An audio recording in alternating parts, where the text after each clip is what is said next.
नमस्ते मित्रों। 2 दिन पूर्व जम्मू कश्मीर में श्रीनगर के एक सरकारी स्कूल में एक बहुत दुखद घटना हुई।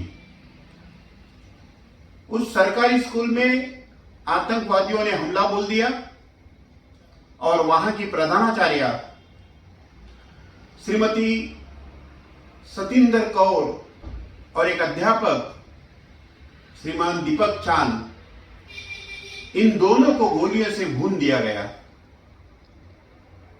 उसके पहले एक व्यापारी माखनलाल बिंद्रू और बिहार के निवासी श्रीमान वीरेंद्र पासवान जी की भी इसी प्रकार से हत्या हुई थी। क्या गुनाह था सिख धर्मीय सतिंदर का? उनका गुनाह इतना ही था कि वो इस देश से प्यार करती थी।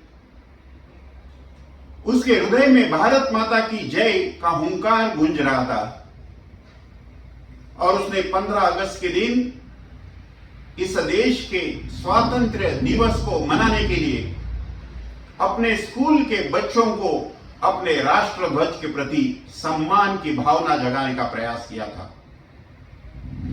क्या इस देश में भारत पर प्रेम करना, तिरंगे का सम्मान करना, हिंदू होना, सिख धर्मीय होना क्या गुनाह है? मित्रों, ये मानसिकता समझने की आवश्यकता है। 1990 के दशक में इसी मानसिकता के कारण अपने ही देश के कश्मीरी पंडितों को अपने देश में विस्थापित स्नाति जीना पड़ा था। इसी मानसिकता के कारण उत्तर प्रदेश के कैराना गांव से हिंदुओं का पलायन हुआ था।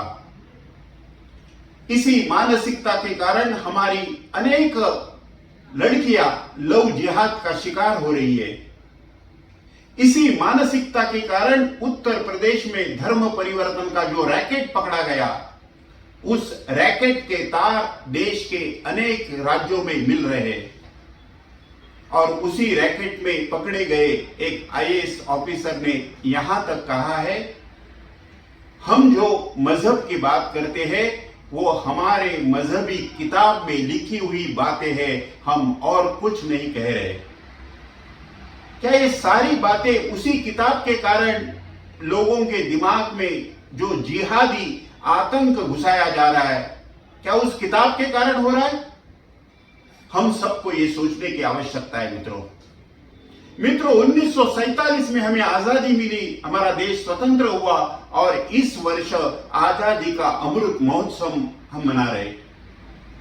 उस समय हमने सोचा था भले देश का विभाजन हुआ, लेकिन बचे हुए हिंदुस्तान में हम सुख से, शांति से और चैन से रह पाएंगे। लेकिन दुर्भाग्य से ऐसा हुआ नहीं।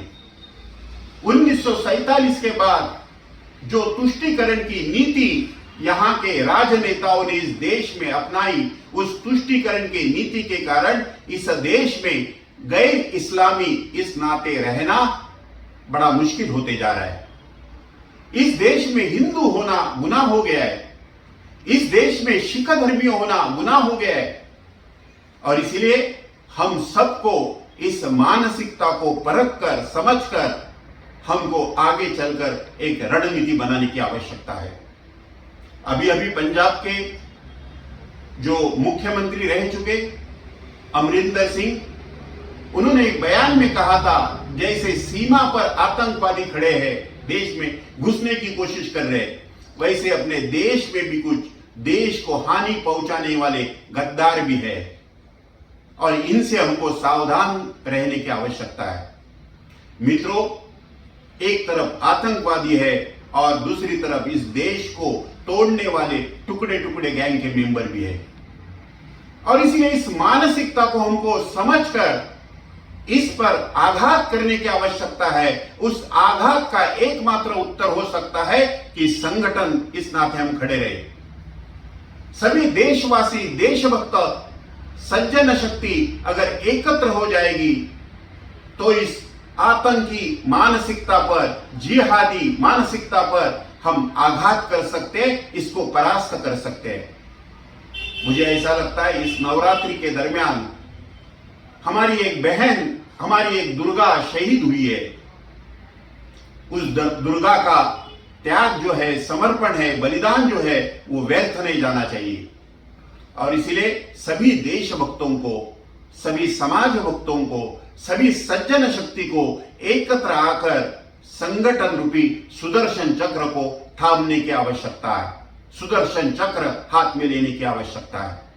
और मुझे ऐसा लगता है इस घटना से हम सही सीख लेकर अगर सज्जन शक्ति को एकत्रित करने का प्रयास करेंगे और जहां भी संभव है, जहां भी इस प्रकार की घटनाएं होती है, उसका ताल ठोककर विरोध भी करना चाहिए। अगर यह हम कर सके तो यह सच्ची श्रद्धांजलि इन दो वीरों को होगी। और इसलिए मुझे लगता है आने वाले दिनों में हम इस प्रकार की गतिविधियों पर नजर रखें, ऐसे जो देश विरोधी ताकतें उनका विरोध करें, और दूसरी ओर देश को संवारने वाली, देश को मजबूत करने वाली एक सज्जन शक्ति भी संगठित करे।